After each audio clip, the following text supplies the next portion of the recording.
Hello students, myself N.K. Bhatti, VGT Biology. Today I am starting a new chapter of 12th Biology, Evolution. Evolution term proposed by Herbert Spencer. सबसे पहले evolution term को Herbert Spencer ने दिया और जब भी आप evolution के बारे में सोचते हैं, इस वर्ड के बारे में सुनते हैं, तो आप यही सोचते हैं कि कैसे लिविंग बीइंग्स का या जो लिविंग ऑर्गेनिज्म है उनका ओरिजिन हुआ, यही सोचते हैं ना।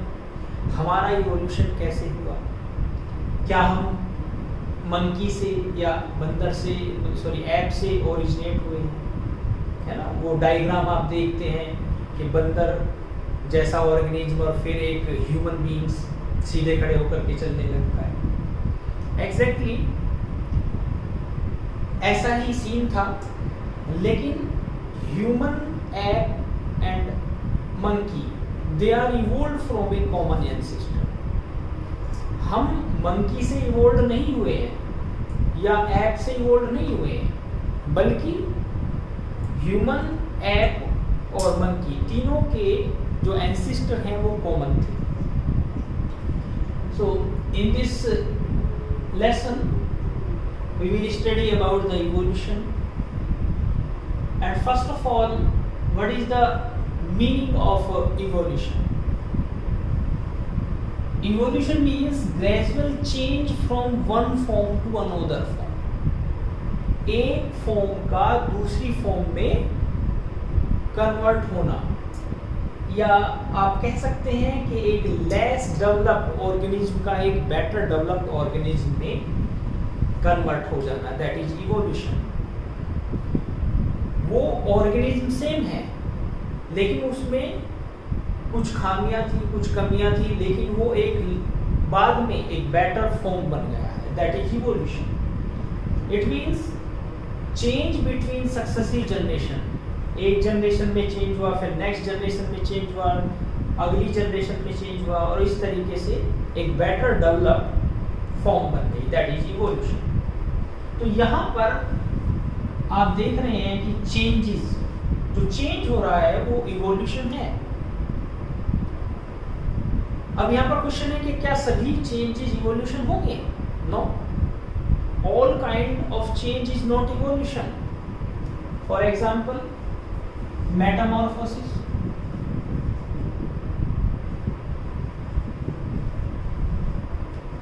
Metamorphosis in frog. फ्रॉग में मेटामॉर्फोसिस हो रही है, क्या ये चेंज जो चेंज हो रहा है क्या ये इवोल्यूशन है? नहीं, ये इवोल्यूशन नहीं है। It is a part of life cycle of frog. या मेटामॉर्फोसिस इन बटरफ्लाई, आर्थ्रोपोड्स में हो रहा है। And change in the ecosystem, कोई इकोसिस्टम चेंज हो रहा है। इकोसिस्टम में सपोज कीजिए एक्वेटिक इकोसिस्टम है, वहाँ पर फ्रॉग की संख्या सपोज कीजिए 200 है, कुछ समय बाद वहाँ पर घट करके 150 रह जाती है, क्या ये चेंज इवोल्यूशन है? No. So every kind of change is not a evolution. Evolution means to unroll, unfold और to reveal the hidden potential. इसका मतलब समझ रहे हैं कि पहले से ही कोई कैपेसिटी प्रेजेंट है, कोई पोटेंशियल है पहले से ही, और वो पोटेंशियल उभर के आ जाता है, वो हिडन फॉर्म में था। तो ऐसे चेंजेस को आप क्या कहेंगे? इवोल्यूशन कहेंगे। इट मीन्स टू अनरोल और to unfold or to reveal the hidden potential.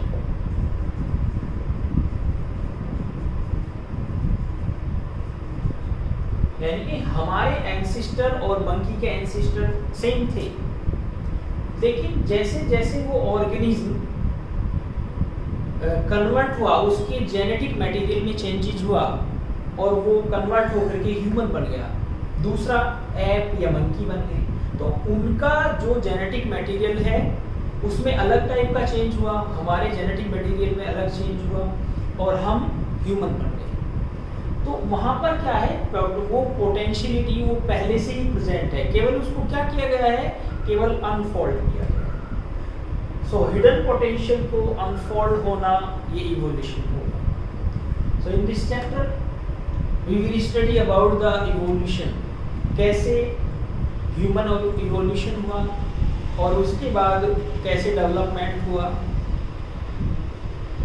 और सबसे पहले मैं आपको बताना चाहूँगा व्हाट इज लाइफ, क्योंकि लाइफ का ओरिजिन भी सबसे पहले कैसे हुआ होगा ये भी हम स्टडी करेंगे इस चैप्टर में। So what is life? Inherent capacity of the organism possesses to maintain and reproduce। किसी भी ऑर्गेनिज्म में एक ऐसी कैपेबिलिटी, एक ऐसा पोटेंशियल जो उसको मेंटेन रखता है एंड रिप्रोड्यूस करता है, तो उसको आप क्या कहेंगे, लाइफ। मेंटेन कैसे? सपोज कीजिए वहां पर कोई इंजरी हो गई है, बॉडी में इंजरी हो जाती है, वो रिपेयर करता है, मेंटेन रखता है अपने आप को। डेवलपमेंट हो रहा है, मेटाबॉलिज्म हो रही है एंड रिप्रोड्यूस, वो रिप्रोडक्शन कर रहा है, that is life. Events in the history of life, कौन कौन से इवेंट्स हैं जो लाइफ हिस्ट्री है? There are two major events. First, origin of life. Origin of life, सबसे पहला इवेंट्स हमें ये पता लगाना है कि कैसे लाइफ का ओरिजिनेट हुआ, लाइफ कैसे ओरिजिन हुई। एंड सेकंड इज इवोल्यूशन, है ना। पहले हम पूछते हैं ना कि पहले मुर्गी आई या पहले अंडा आया, है ना, तो वो ये क्वेश्चन है ओरिजिन ऑफ लाइफ। सबसे पहले क्या ओरिजिनेट हुआ और उसके बाद आज की जो फॉर्म है, जो एक आप मल्टी सेल्यूलर ऑर्गेनिज्म देख रहे हैं, दैट इज इवोल्यूशन। वो कौन कौन सी मैकेनिज्म है जो इन्वॉल्व हुई evolution. Now our next topic, origin of universe।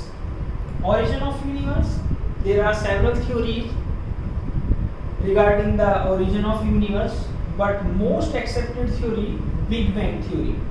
सबसे important और accepted theory कौन सी है? Big Bang theory, proposed by Abby Lemaitre in 1931। 1931 में Abby Lemaitre ने इसे propose किया, and according to this theory our universe was created about 20 billion years ago, when cosmic matter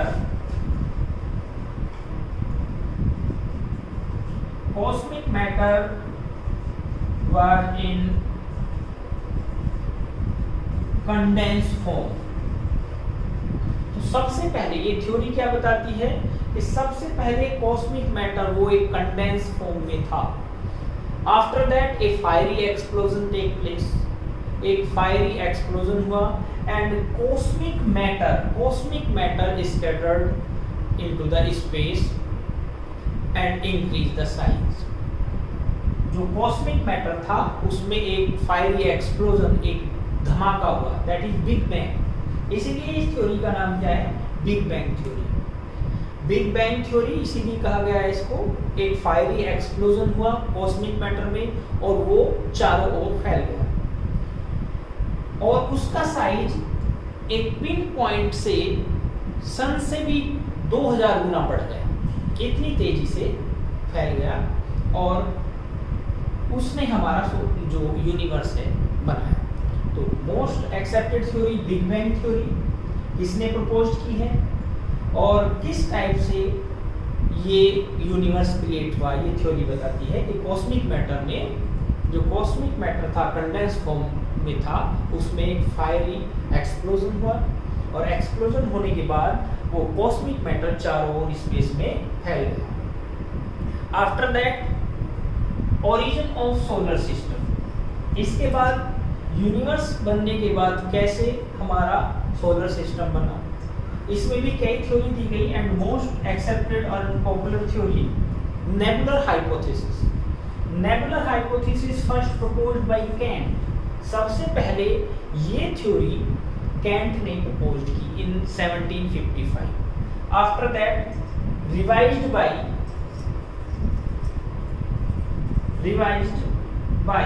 लैप्लेसी। Laplace ने इसको revise किया 1796 में।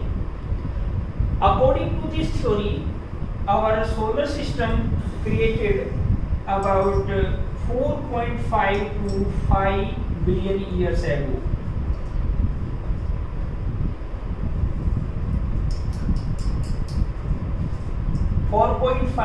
से 5 बिलियन ईयर्स एगो पहले हमारा सोलर सिस्टम बना होगा। When a gaseous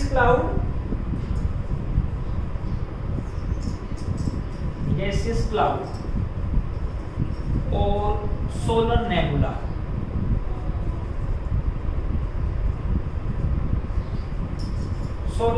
is form. तो सबसे पहले एक गैसियस क्लाउड बना होगा जिसको क्या कहा गया, solar nebula. And after the condensation, जब ये गैसियस क्लाउड कंडेंस हुआ, central mass form the sun. Central mass क्या बना, sun. And peripheral celestial bodies from the peripheral bodies जो थी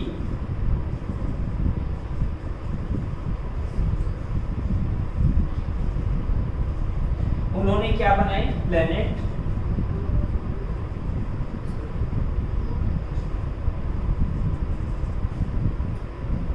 सैटेलाइट,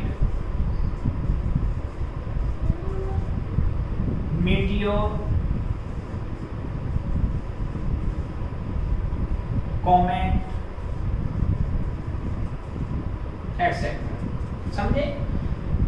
तो सबसे पहले जो गैसियस क्लाउड या सोलर नेबुला फॉर्म हुआ वो कंडेंस हुआ धीरे धीरे। कंडेंस होने के बाद जो सेंट्रल मास था, सेंट्रल मास ने क्या बनाया, सन। और उसके जो चारों ओर जो पेरिफेरल बॉडीज हैं वो सभी मिल करके क्या बनाती हैं, हमारा सोलर सिस्टम बनाती हैं, जिसमें प्लेनेट हैं, सैटेलाइट हैं, उपग्रह, मीटियोर्स जिसको हम धूमकेतु बोलते हैं, कॉमेट, उल्कापिंड, ये सभी चीजें बनी। After the formation of solar system, origin of earth. Next topic is origin of earth.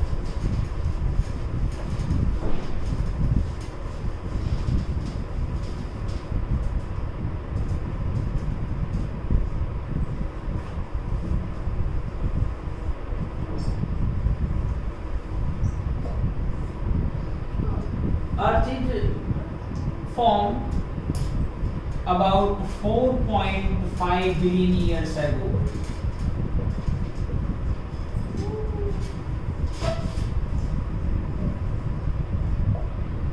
.45 billion years ago अर्थ का ओरिजिन हुआ and it is divide into 3 part.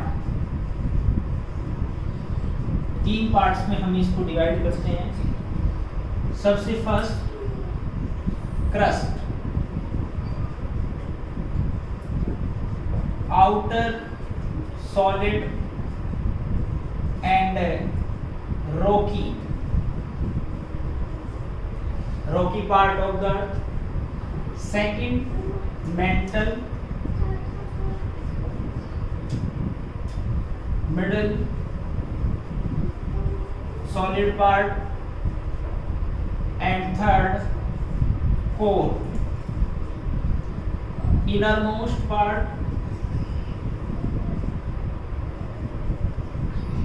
It is further divided into 2 part. इसको भी हम 2 part में divide करते हैं। पहला outer core and second inner core. ये एक डायग्रामेटिक रिप्रेजेंटेशन है अर्थ की। इस टाइप से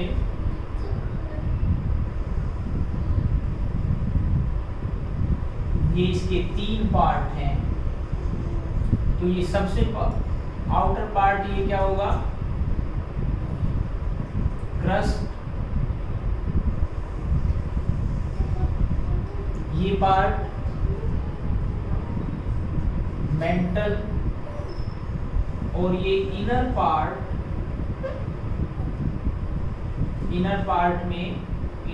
को आप क्या कहेंगे, कोर। इसके भी 2 पार्ट होंगे, ये आउटर कोर होगा और ये inner core.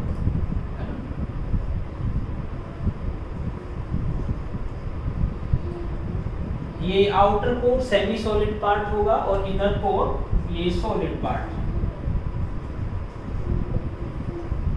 There was no atmosphere on early earth, जो अर्ली अर्थ है उस पर कोई एटमॉस्फेयर नहीं था, no atmosphere.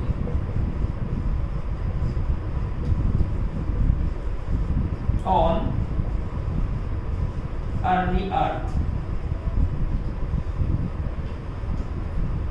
some gases like water vapors, methane, ammonia, carbon dioxide are released from the molten mass and covered the surface. ये gases release हो रही थी जो मोल्टन मासेस था उससे, and UV rays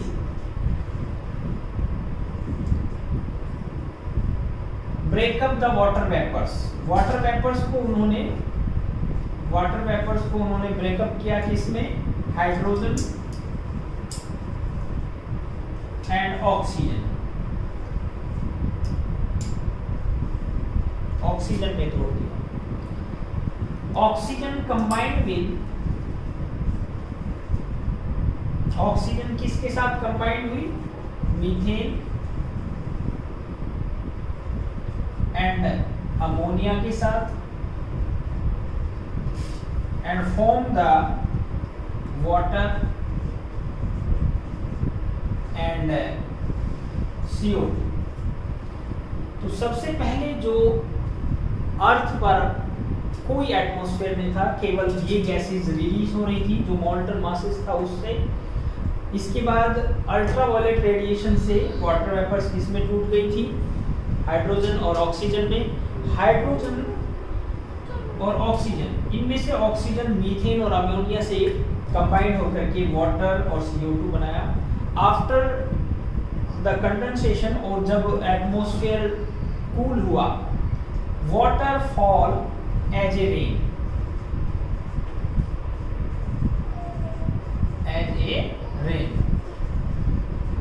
and fill the depression and form the ocean। इसके बाद oceans बने। तो ये जो अभी मैंने आपसे डिस्कस किया, ये टॉपिक किसके बारे में है कि कैसे हमारा यूनिवर्स ओरिजिनेट हुआ, सोलर सिस्टम कैसे ओरिजिनेट हुआ, और अर्थ पर अर्ली एटमॉस्फेयर कैसा था, अर्थ का ओरिजिन कब हुआ, ये सारी चीज़ें बता दें। Next topic we will discuss into the another video. Thank you.